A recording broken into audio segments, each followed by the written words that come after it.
Bismillahirrahmanirrahim. Assalamualaikum warahmatullahi wabarakatuh. Alhamdulillah, wassalatu wassalamu ala Rasulillah wa ala alihi wa ashabihi wa man tabi'ahum bi ihsanin ila yaumil qiyamah, amma ba'd. Baik, ini adalah pertemuan kedua di semester ini, mata pelajaran fikih, membahas dan mempelajari kitab Fikih Muyassar. Baik para santri sekalian yang semoga dirahmati oleh Allah Subhanahu wa taala, santri kelas 10 MA Al-Ittisam Pondok Pesantren Al-Ittisam. Pada kesempatan kali ini kita akan mempelajari atau kita akan memulai membaca dan mempelajari kitab Fikih Muyassar. Setelah pertemuan yang lalu, pertemuan kemarin kita menyampaikan tentang pendahuluan. Baik, di layar kalian sudah kita tampilkan PDF kitab Fikih Muyassar. Baik, silakan diperhatikan.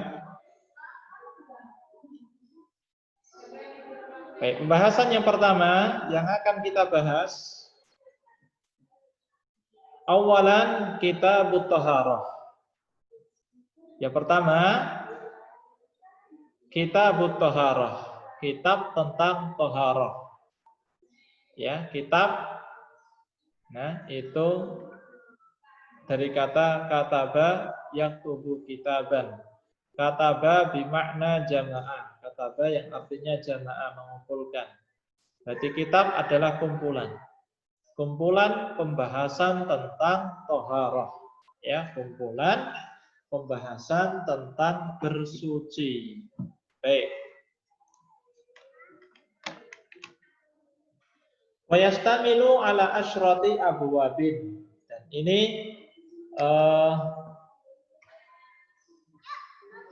mencakup 10 bab. Jadi di dalam kitab thaharah ini mencakup 10 bab. Nah, al-babul awwalu, bab yang pertama fi ahkami thaharati wal miyahi wa fihi iddatu masail. Bab yang pertama tentang hukum-hukum bersuci air dan di dalamnya terdapat beberapa masalah. Jadi di bab yang pertama ini akan dibahas tentang hukum-hukum bersuci dan hukum-hukum tentang air. Nah, macam-macam air. Al-mas'alatul ula fi ta'rifi bi thaharati wa bayani ahammiyatiha wa aqsamiha. Masalah yang pertama tentang pengertian thaharah, kemudian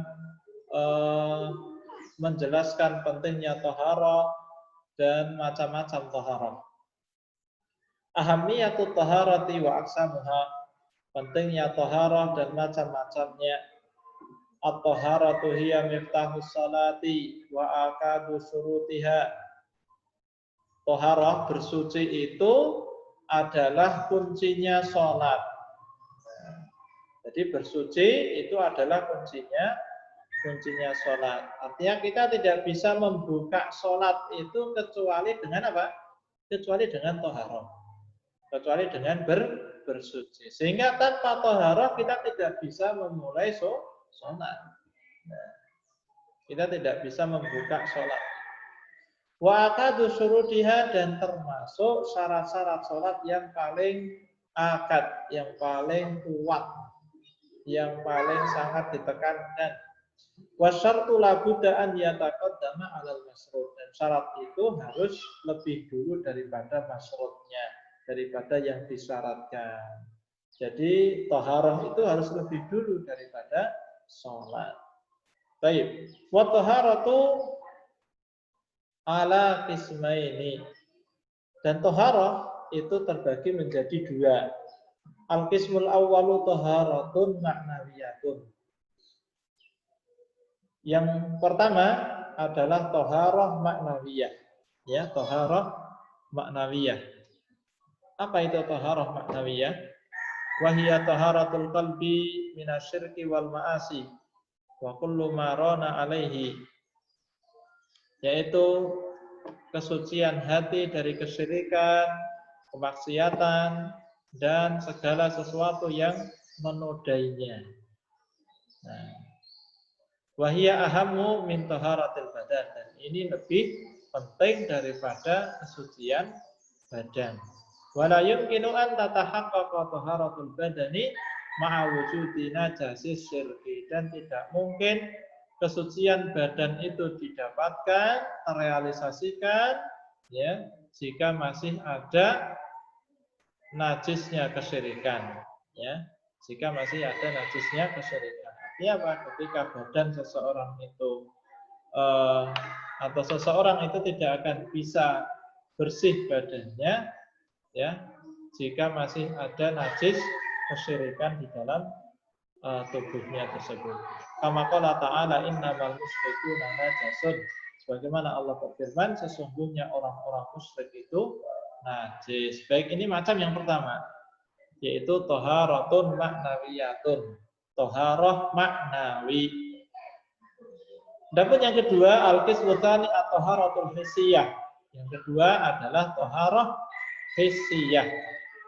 Taharah yang hissi. Hissi itu ya bisa diindra, bisa dirasa, bisa dilihat. Nah, wasaya ditafsiluha al-qaulu fiha wa tafsilul qauli fiha fil ashurit taliyah. Dan akan datang perincian pembahasannya di dalam paragraf-paragraf berikut ini. Baik.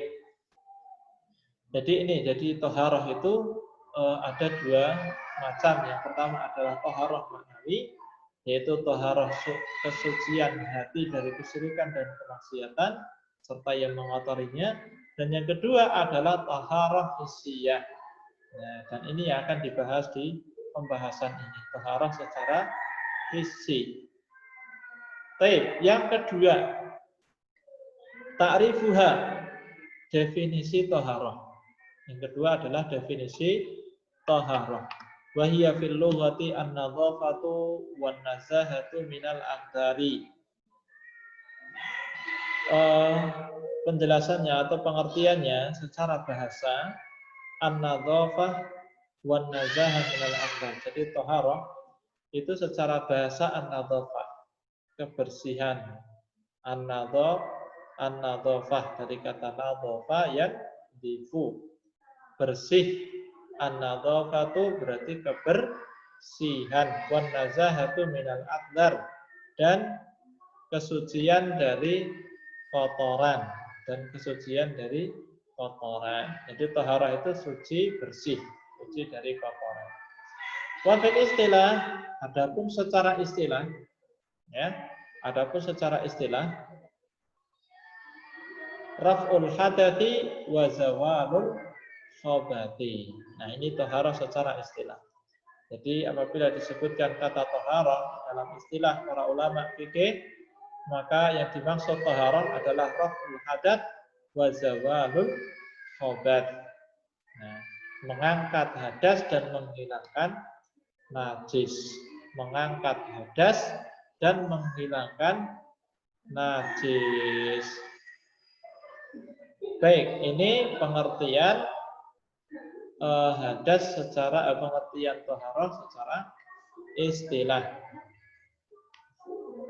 Wal muradu birtifa'il hadathi, yang dimaksud dengan mengangkat hadas adalah izalatul wasfil mani'i minas sholati isti'malil ma'i fi jami'il badani in kana al hadatsu akbaru wa in kana hadatan asgharu yakfi mururuhu ala a'dha'il wudu'i bi niyyatin. Wa in fuqidal ma'u aw ajiza anhu istamala ma yanubu anhu wa huwa turabu ala sifatil ma'muri biha syar'an wa sayati dzikruha insyaallah fi bab tayammum. Baik. Yang dimaksud dengan mengangkat hadas ya adalah mengangkat sifat yang menghalangi sholat. mengangkat atau menghilangkan sifat yang menghalangi sholat. Dengan apa? Bistiqmalil ma'i fi jami'il badan, dengan menggunakan air pada seluruh badan.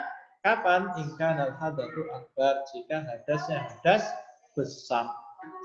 Wa in kana hadatan asghar, jika hadas kecil, maka yakfi mururuhu ala a'dha'il wudu'i bi niyatin, maka cukup mengguyurkannya atau mengalirkannya kepada anggota wudu dengan disertai niat. Wa in fuqidal ma'u aw ajiza anhu, jika tidak ada air atau tidak mampu menggunakan air, maka istakmala ma yanubu anhu, maka dapat menggunakan sesuatu yang dapat mewakili atau yang dapat menggantikan posisi air. Wa huwa turab, yaitu debu tanah, atau dengan tayamum ala sifatil ma'muri biha syar'an, dengan sifat yang diperintahkan secara syar'i atau tayamum. Baik, ini yang dimaksud dengan mengangkat hadas. Jadi mengangkat hadas ya itu adalah menghilangkan sifat yang dapat menghalangi dari sholat. Artinya kalau ada sifat-sifat ini, ya, sifat-sifat ini, maka sholatnya itu akan terhalangi. Ya, seseorang tidak akan bisa menjalankan sholat. Seseorang sholatnya tidak sah. Ini kalau ada sifat. Nah, ini sifat ini namanya hadas. Nah, lebih jelasnya sifat ini adalah ya sifat-sifat yang membatalkan wudu, seperti buang angin. Nah, itu namanya hadas. Nah, buang angin, kemudian hilang kesadaran dan yang lainnya. Nah, bagaimana menghilangkan atau mengangkat hadas itu? Mengangkat hadasnya itu dengan dua cara, bisa menggunakan air, bisa menggunakan debu. Nah, menggunakan air ini adalah asar. Nah, dengan mandi, jika hadasnya hadas besar maka mandi, kalau hadasnya hadas kecil maka wudu. Nah, kapan menggunakan tanah? Ketika tidak mampu menggunakan air atau dia tidak ada air. Tidak ada air, sudah nyari-nyari kemana-mana nggak ada air, maka mencari yang dapat menggantikannya, yang dapat mewakilinya, yaitu debu. Atau tidak mampu menggunakan air, maka juga menggunakan sesuatu yang dapat menggantikan dari air, yaitu debu, dengan cara tayamum.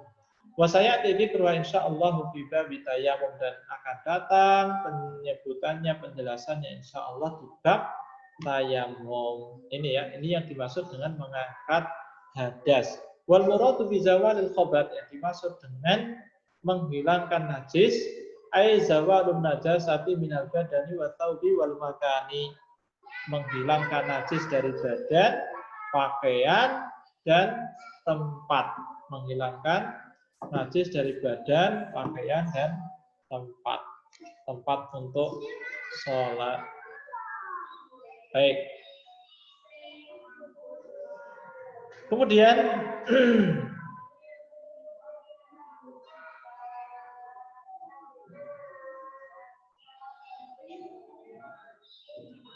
fataharatul hissiyatu ala nau'aini, taharah hissiyah ya.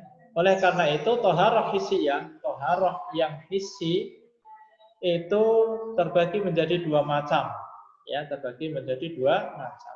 Taharatu hadatsin wa takhtassu bil badani, wa taharatu khabatsin wa takunu bil badani wa thawbi wal makani. Sehingga kesimpulannya taharah hissiyah itu terbagi menjadi dua macam. Ya, terbagi menjadi dua macam. Yang pertama adalah taharah hadat, bersuci dari hadas, mengangkat hadas. Wa takhtassu bil badan. Ini khusus untuk badan saja. Artinya mengangkat hadas itu yang mengangkat hadas dari tubuh kita, dari badan kita. Wa taharatu khabatsin, dan yang kedua adalah suci dari najis. Nah, bersuci dari najis. Wa takunu fil badani wa thawbi wal makani. Ini kita lakukan pada badan, tubuh kita, pakaian kita, ataupun tempat kita, tempat ibadah kita. Nah, ini. Jadi ada toharatu hadatin wa toharatu khobatin. Wal hadatu ala naw'aini. Nah, kemudian al hadat sebenarnya tadi sudah dijelaskan ya. Ini diulang lagi. Hadas ini ada dua macam ya. Hadas ini ada dua macam. Hadatun asghar wa huwa ma yajibu bihil wudu wa hadatun akbar wa huwa ma yajibu bihil ghuslu. Nah, hadas itu ada dua. Hadas kecil yaitu sesuatu yang wajib berwudu atau hadas yang wajib berwudu. Hadas akbar ya, hadas besar adalah hadas yang wajib mandi. Hadas yang wajib mandi.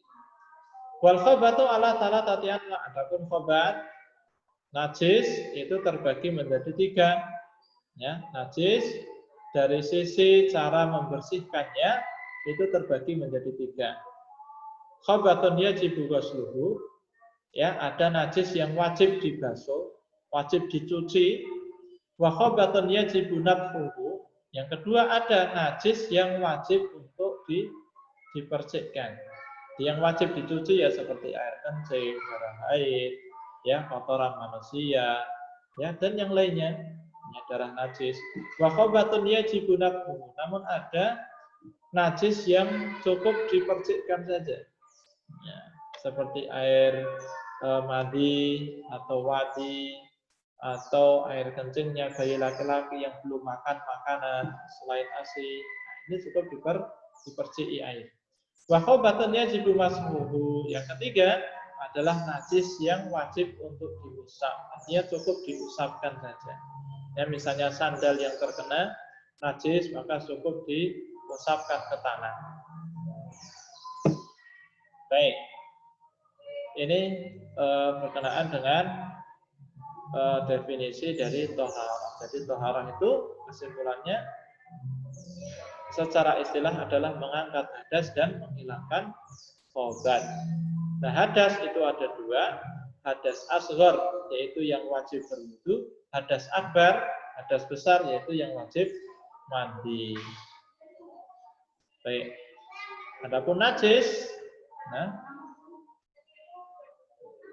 najis itu terbagi menjadi tiga, yaitu najis yang wajib dicuci, yang kedua najis yang wajib dipercikkan, dipercik air, dan najis yang wajib diusap.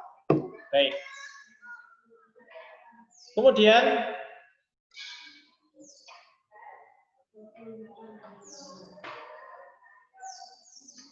al-masalah tsaniyah, masalah yang kedua, al-ma'ul ladzi tahsulu bihi thaharah. Nah, air yang dapat digunakan untuk bersuci. Air yang dapat digunakan untuk bersuci. Atau dengan air tersebut itu dapat memperoleh kesucian. Artinya air itu bisa digunakan untuk bersuci. Baik. At-taharatu tahtaju ila syai'in yatatahharu bihi. Ya. Bersuci itu butuh kepada sesuatu yang dengannya dapat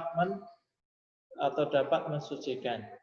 Jadi bersuci itu butuh kepada sesuatu yang dengannya dapat digunakan untuk bersuci. Yuzalu bihin najasu wa yarfa'u bihil hadatsu. Yang dengannya dapat menghilangkan najis dan dapat mengangkat hadas. Nah, jadi bersuci itu membutuhkan alat. Nah, dengan alat itu bisa digunakan untuk bersuci. Yang mana alat tersebut ya bisa menghilangkan najis dan bisa mengangkat hadas. Apa alat itu? Wahwal ma, yaitu air. Nah, yaitu air. Wal ma'ul ladzi tahsulu bihi taharatu huwal ma'ut tahur. Nah, air yang dapat digunakan untuk bersuci ya adalah air tahur. Air yang tahur. Air yang tahur itu beda dengan tahir ya. Ada tahir, ada tahur. Apa itu air tahur? Air yang tahur itu air yang seperti apa? Air yang suci mensucikan itu. wa huwa at-tahiru fi dzatihi al-mutahhiru li ghairihi. Nah, yaitu air yang suci zatnya dan dapat mensucikan yang lainnya. Nah, jadi zatnya itu suci dan bisa mensucikan yang lainnya. Wa huwal baqi ala asli khilqatihi, ala asli khilqatihi, yaitu air yang masih tetap pada asal penciptaannya. Nah, air itu adalah air yang masih tetap pada asal penciptaan, masih belum berubah rasanya. Kalau air laut asin ya belum berubah warnanya, kemudian rasanya tidak berubah.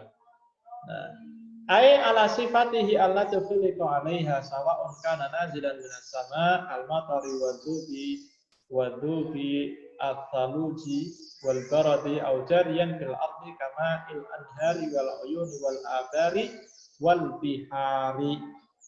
Baik.